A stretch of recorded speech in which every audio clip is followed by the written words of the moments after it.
Buenas tardes, otra vez, de vuelta. Creo que podemos continuar. No sé por qué no se han conectado otros alumnos, otros compañeros. Sí me han dejado mensajes de que hay problemas de salud, cosas así. Algunos tienen una cuestión laboral. Pero si alguno de ustedes tiene alguna consulta, alguna duda sobre lo que estamos hablando o quiere hacer algún aporte, les escucho.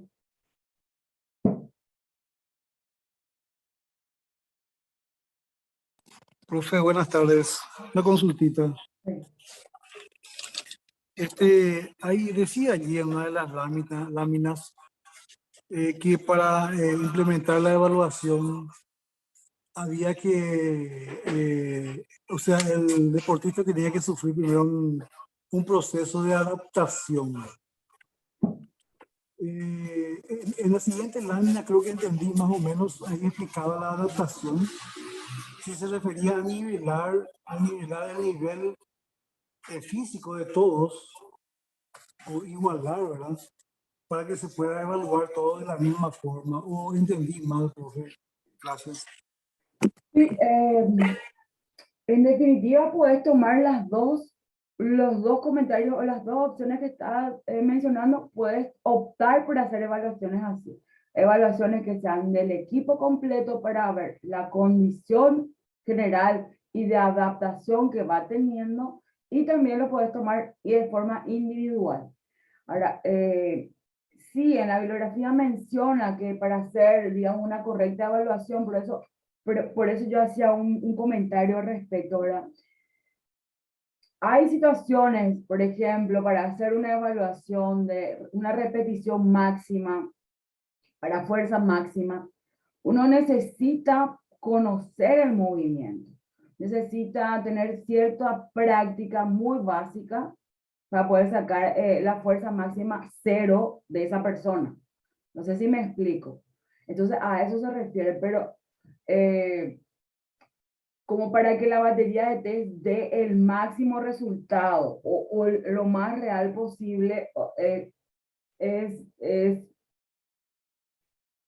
realmente yo también me cuestiono eso, pero es que por eso es que tenemos que tener conocimiento del deporte o de la actividad que queremos evaluar y ver si realmente necesita un periodo de adaptación y a qué estamos llamando adaptación. Si esa adaptación tiene que ver con el aprendizaje técnico, por ejemplo, bueno, hay que hacer un proceso de enseñanza técnico básico, metodológico, para que obviamente luego yo pueda evaluar y tener una resultante.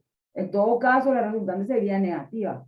Si lo aplico sin que haya un cierto conocimiento técnico de la gestión del movimiento.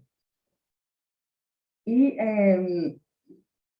con relación a cuando yo realizo una evaluación luego de un proceso de adaptación, que es generalmente cuando se va de cero por completo, cuando se inicia desde cero. Entonces se hace como hablamos, una nivelación, pero cuando yo estaba mencionando el tema de la nivelación, tenía más que ver con lo que refiere a el entrenamiento general y el entrenamiento específico.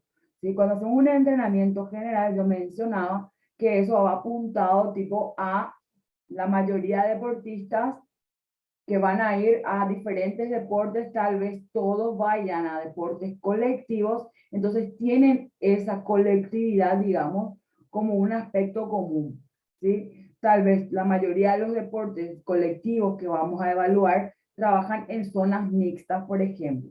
Entonces, eso va a ayudarnos a que en la preparación o en la actividad que hagamos, los atletas trabajen situaciones o evaluaciones que refieran a test de aptitud física aeróbica, anaeróbica, láctico, aláctico, por ejemplo. Entonces voy a buscar test donde me puedan dar una resultante referente a esos aspectos.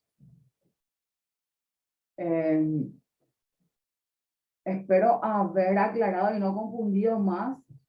Sé que te desconectaste, pero bueno, si te vuelves a conectar, O igual si luego ves la grabación, igual me puedes hacer la consulta en el grupo o en la plataforma sin ningún inconveniente y vamos aclarando.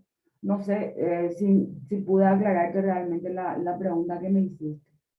Pero si no, espero tu consulta sin ningún problema. ¿Ok? O bueno, si se vuelve a conectar otra vez, volvemos a tocar el tema, no importa si vamos para atrás. Ok, avanzamos entonces si no hay otra duda. Bueno.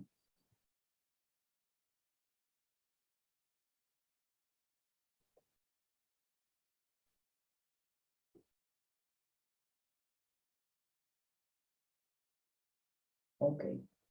Métodos para control de deportistas. Y como insisto siempre, esto simplemente es una base, un punto de partida, aquí empezamos, pero esto no es una regla que se aplica al 100%. Podemos encontrar bibliografía que contradice esto.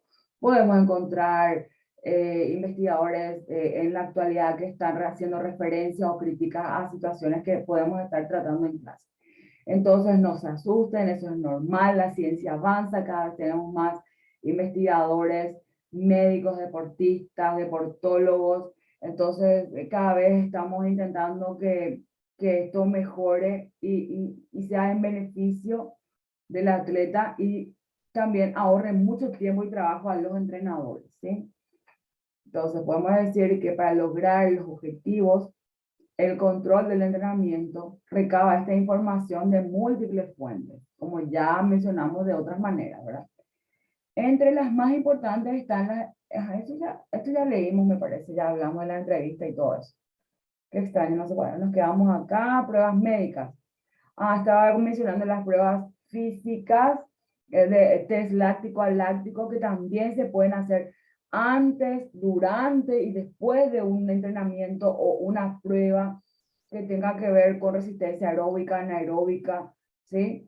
Entonces, en dependencia de la evaluación o del tipo de ejercicio que estoy aplicando, yo puedo hacer esa medición. Obviamente eso te va a marcar que tienen que hacer cierta intensidad, cierto tiempo. Se puede medir el volumen de oxígeno máximo también de la persona que está haciendo la actividad física y eso se hace con equipos cada vez más profesionales. Obviamente que si no contamos con esos equipos, nos referimos a los test básicos que tenemos en los manuales que lo podemos realizar nosotros sin inconveniente. Ok. Parece que se intentó conectar, yo le acepté y no le veo conectar. Creo que está intentando conectarse, pero bueno.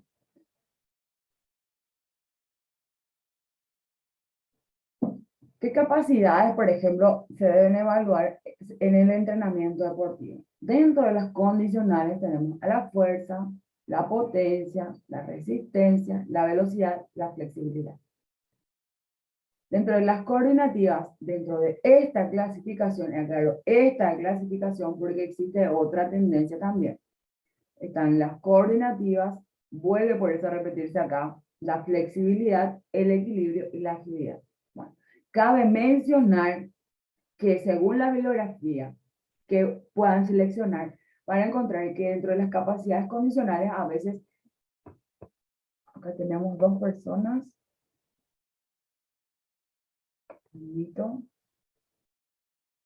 perdón,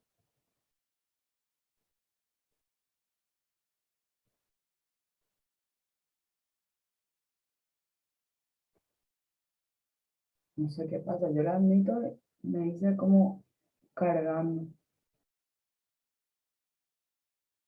Ahí. Aristides, ¿estás? Está el otro como cargándose, creo que uno ya ingresó.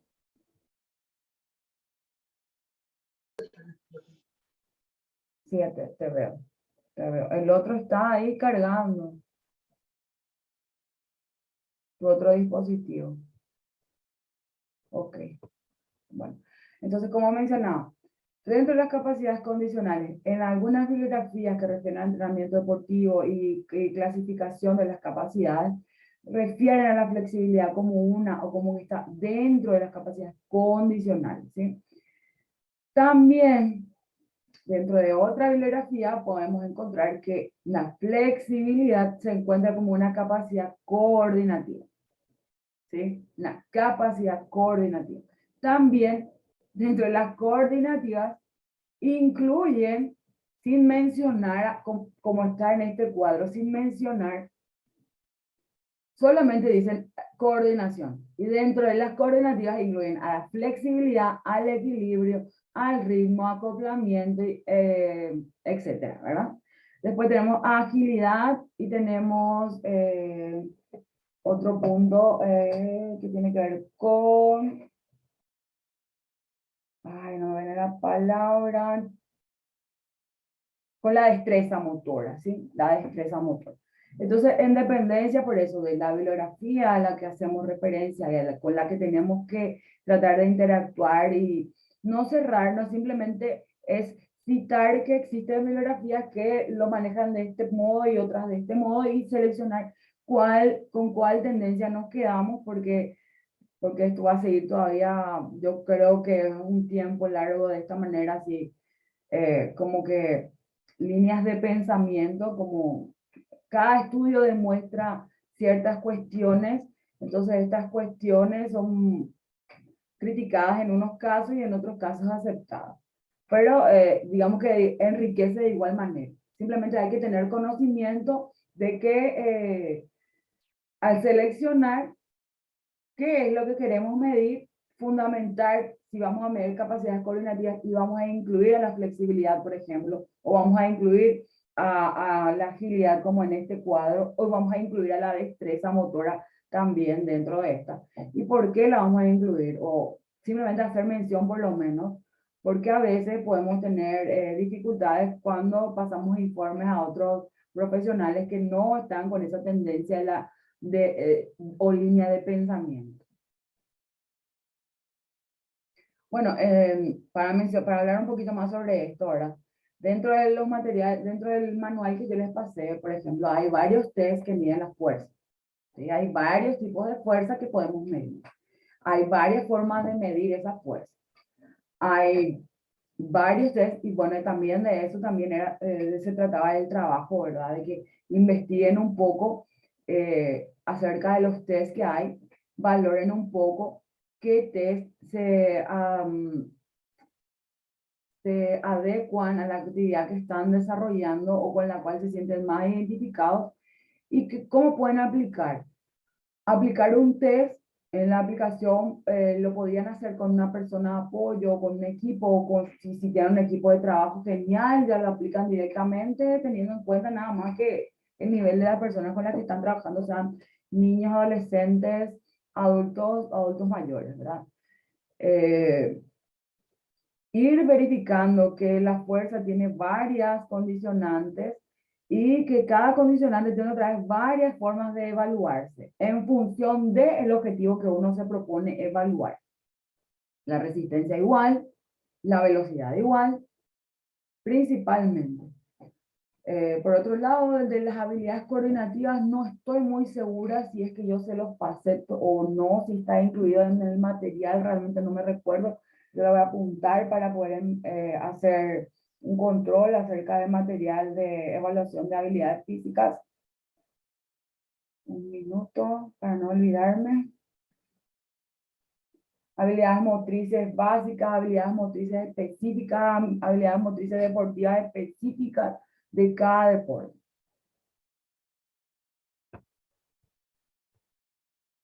Bueno, aspectos que se pueden tener en cuenta en la evaluación de la fuerza. Por ejemplo, en la fuerza específica se puede ver el grupo muscular comprometido. ¿Sí? Por ejemplo, cuando hacemos el test de fuerza máxima de una repetición de sentadillas, vamos a ver el grupo muscular más involucrado, que en este caso es tren inferior, principalmente. Eso no quiere decir que, obviamente, que si voy a hacer una prueba de esa envergadura, tenga que cargar un peso que refiera a una zona o una faja abdominal bien también tonificada para poder levantar eh, la Tanto, cantidad.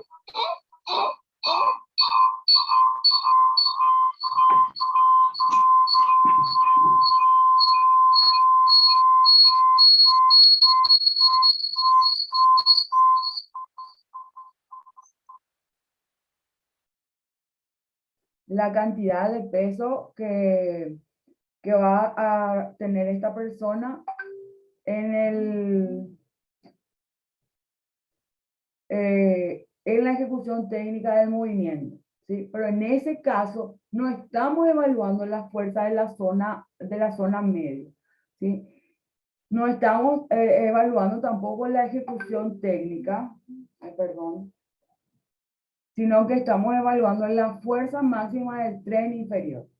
Pero para evaluar la fuerza máxima del tren inferior, yo necesito tener en cuenta aspectos fundamentales de la ejecución técnica para evitar lesiones y necesito también tener un trabajo previo que tiene que ver con la tonicidad de esta zona o de la faja abdominal, también de todo lo que refiere a espalda, pectorales, porque si voy a levantar en dependencia de la edad, más de 20 kilos para arriba, necesito hacer una ejecución técnica correcta de un movimiento bastante complejo que es el levantar peso con una repetición máxima, con el peso, valga la redundancia, máximo de esta persona, o sea, niño. El trabajo de fuerza se da en niños, se debe dar en niños, pero debe ser bien aplicado, ¿verdad? Y la evaluación con mucha más razón. Mencionaba yo en otras clases, ¿verdad? Que dentro de la tendencia actual y de los estudios eh, eh, relevados por los investigadores médicos deportivos, refieren que el trabajo de la fuerza para evitar osteopenia, osteoporosis, otra vez se me fue el nombre, de, eh, esta enfermedad que refiere a la pérdida de masa muscular. Bueno, no sé por qué, yo sí me tengo problemas con ese nombre. En fin, pérdida de masa muscular, que eso ocurre en general, por dar una estadística, eso no es categórico, pero es una estadística, porque esto puede pasar ya en la actualidad, puede pasar antes, puede manifestarse ya en edades inferiores a 30 años, pero se maneja como una referencia a partir de los 30 años la pérdida de masa muscular. Obviamente, después vemos la osteopenia, la osteoporosis, condromalacia también, entre otras, ¿verdad? Entonces, y para la salud y la calidad de vida, el mejoramiento del estilo de vida y el soportar, digamos, manifestaciones virales como la que nos dejó una secuela muy grande con esto de la pandemia, que muchos dicen que ya pasó, pero particularmente comparto realmente con muchos médicos y especialistas que la pandemia todavía no pasó. Sin embargo, es como un momento, como estar en el ojo de un huracán, ¿verdad? Pero bueno, ya cada uno tendrá su criterio personal con relación a eso. Lo que quiero mencionar es que el trabajo de fuerza en niños, que es bastante controvertido, ¿verdad? Tiene cada vez más fuerza, tiene cada vez más justificación científica, el por qué realizarlo, el por qué manifestarlo desde edades tempranas. No me refiero exactamente a la primera infancia, sino desde la infancia, que es a partir de 6 7 años en adelante. Obviamente con un proceso, obviamente también es tal vez una de las debilidades que tenemos como entrenadores, el no manifestar nuestra falta de dominio metodológico y cómo incrementar o cómo crear un proceso de adaptación e integración de la carga para trabajo de fuerza y en muchos casos fuerza máxima. También fuerza de resistencia. ¿Cuándo trabajo la fuerza de resistencia? ¿Cuándo trabajo la fuerza máxima? Es un indicador de salud. Actualmente es lo que se está mencionando entre los estudios que se hicieron para, espero que sirva para aclarar, de las personas que transitaron estas internaciones, que han sido intubados, que incluso han llegado a estar en coma. Según la estadística que manifiestan estos investigadores, dicen que, y haciendo comparaciones, obviamente, las personas que entrenaron fuerza son las que han tenido mayor porcentaje de sobrellevar la situación y salir de esa situación, al ser comparados con personas que han trabajado otras áreas o otras capacidades con mayor énfasis. Y obviamente entre las personas sedentarias que tienen un peso muy grande con relación a salud o un déficit muy grande con relación a salud. Bueno, volvemos a hablar de la fuerza con relación a la evaluación. También hay que ver el tipo de fuerza, la velocidad de la contracción. Esa velocidad de contracción es la que a veces nos va a hacer evaluar fuerza.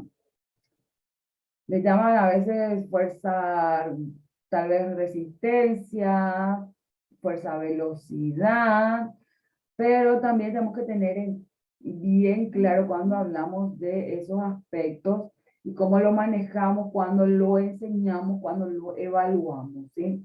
Porque a veces también se quiere hablar de potencia cuando se habla de fuerza, velocidad, y a veces incluso vinculan la potencia con la actividad pliométrica y según los estudios, la pliometría tiene formas de medirse, una más adecuada que otras, y tenemos que hacer una verificación clara acerca de eso, porque algunos toman el tiempo de despegue entre el suelo, el tiempo de despegue del suelo y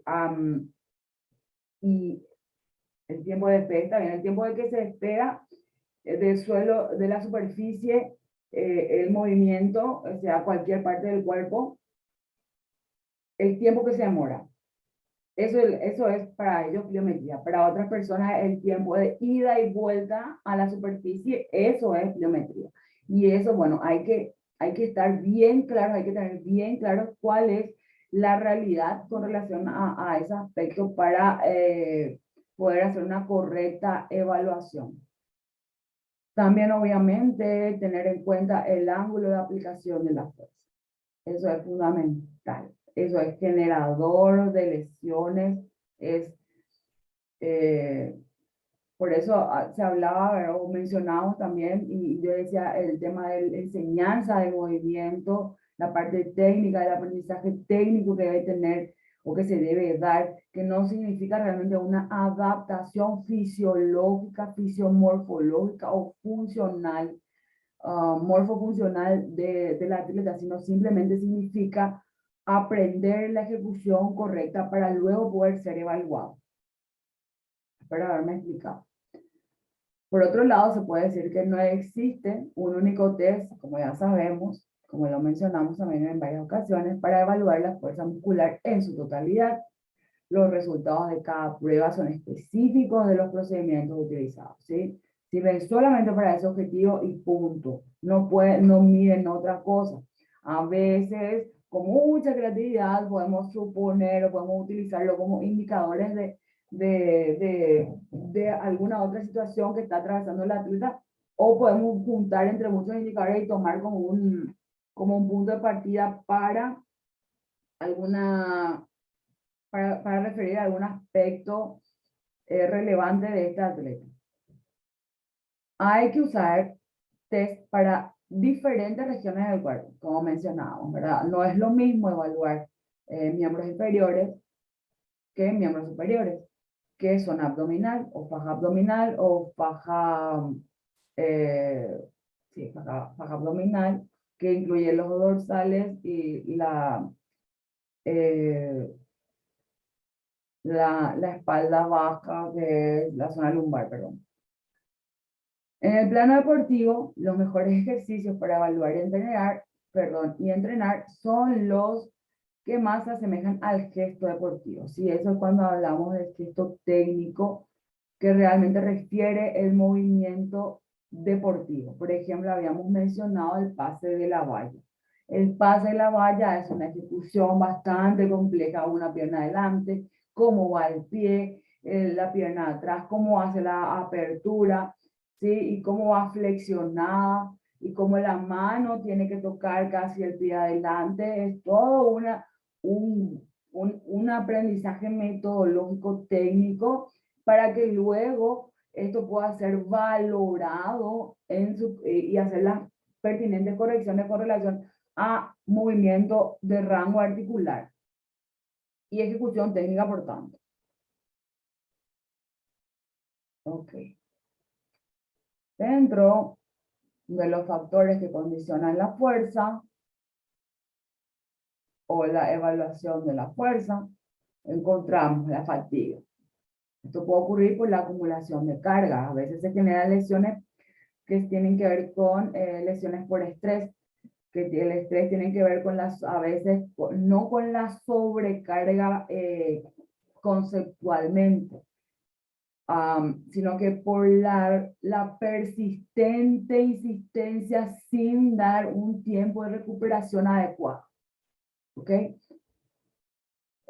O obviamente llegar al fallo muscular. Cuando este fallo muscular llega, ya no puede continuar. Y a veces identificarlo nos cuesta cuando no tenemos mucho dominio de la actitud, ¿sí? Cuando esa empatía entrenador-atleta se ve un poco truncada. Entonces, en lo actitudinal del atleta no podemos notar independencia del carácter que este tiene. Entonces, esta atleta va a querer intentar hacerlo y es el entrenador quien tiene que parar. Es el entrenador quien tiene que identificar hasta dónde vamos a ir en esa sesión. Y entonces la atleta tiene que hacer caso, tiene que responder, tiene que dejarse ubicarse en el lugar que le corresponde, que es de atleta, y dejar que en ese caso el entrenador, que es el guía en ese momento, sea lo que le corresponde y cumpla su función dando la orden en ese momento que corresponde, ¿sí? En base a la experiencia, en base al conocimiento.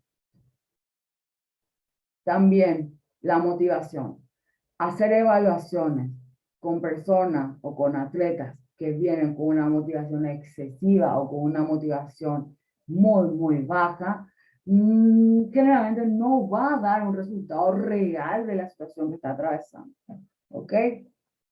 Yo creo que eso ya lo habíamos mencionado también en sesiones anteriores, que tiene que ver con los factores psicológicos, ¿verdad? Habíamos mencionado que si iba a una evaluación y ocurría un accidente en el traslado, bueno, esto va a influir en el resultado final de la evaluación.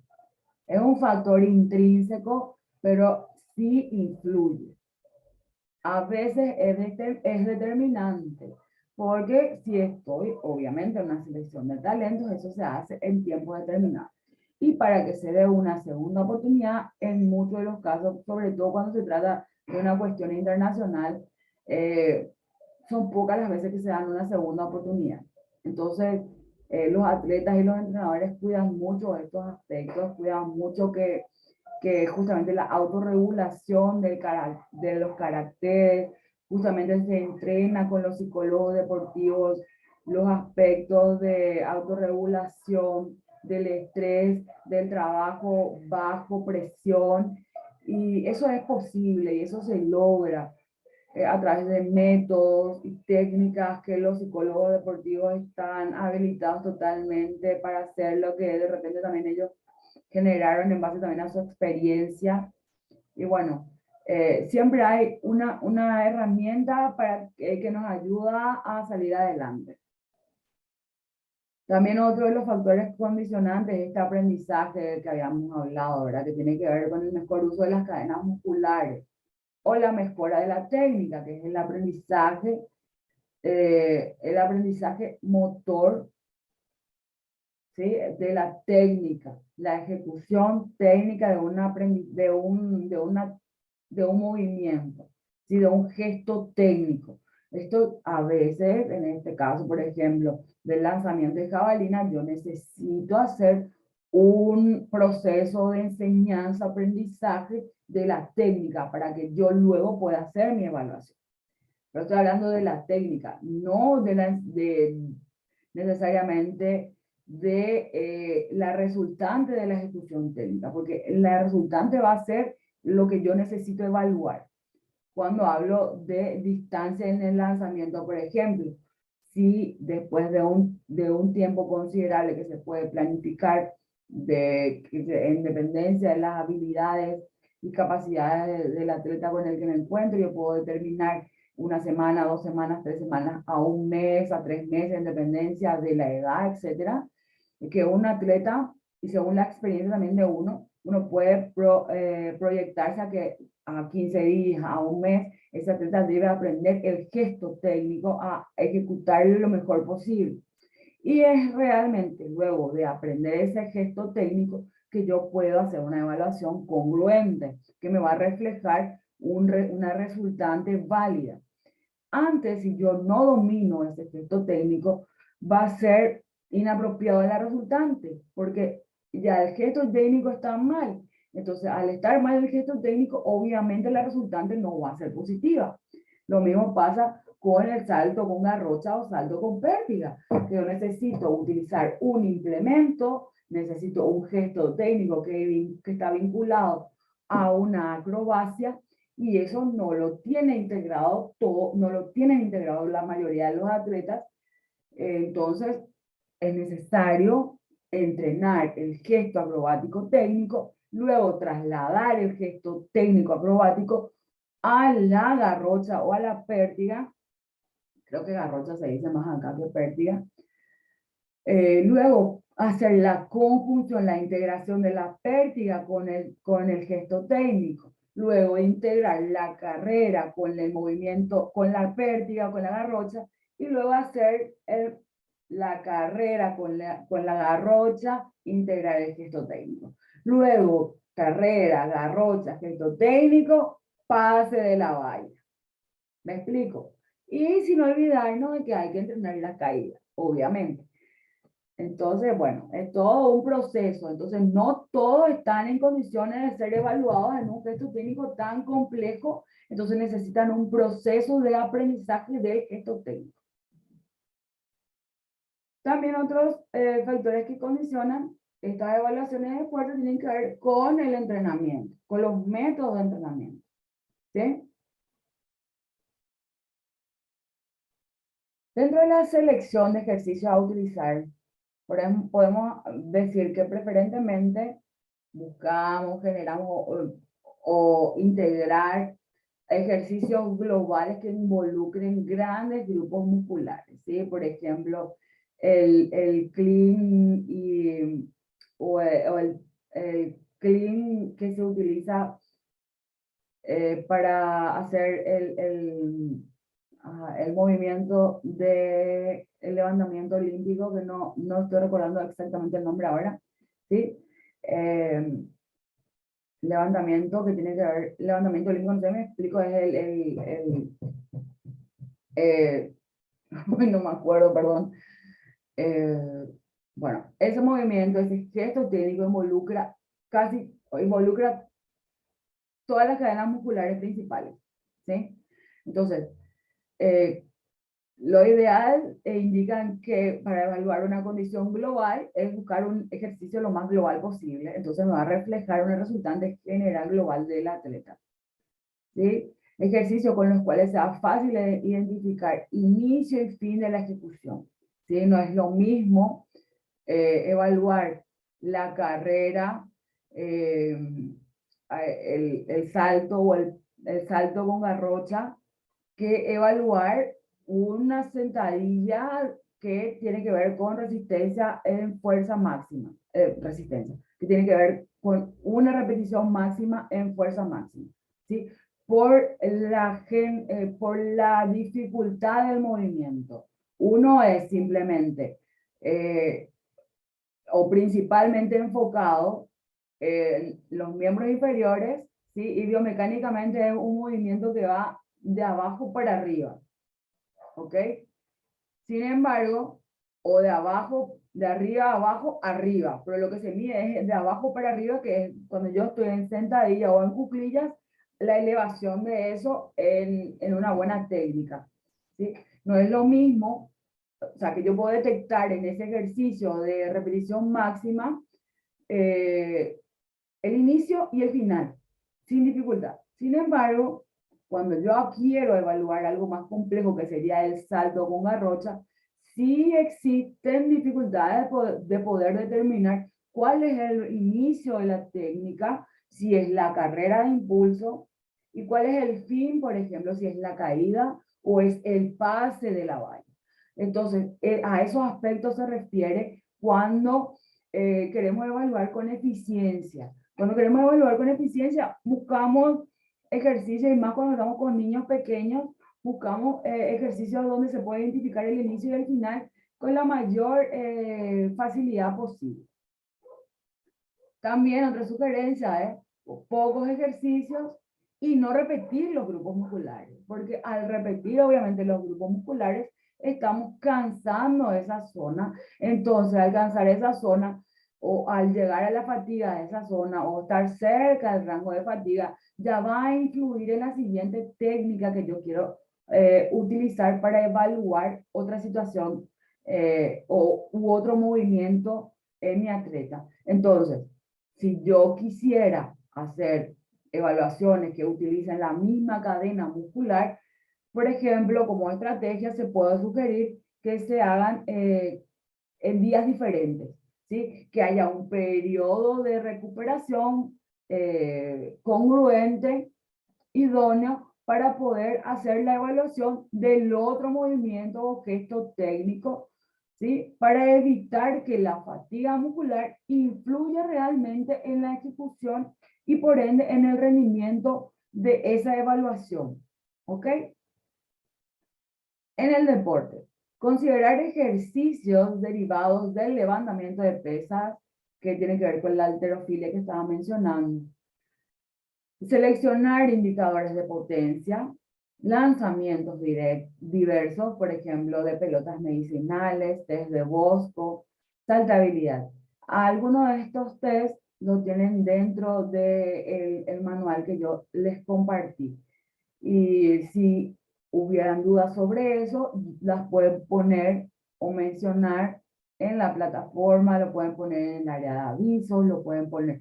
Generalmente en la mayoría de las clases, por lo menos yo habilito un foro esperando que hagan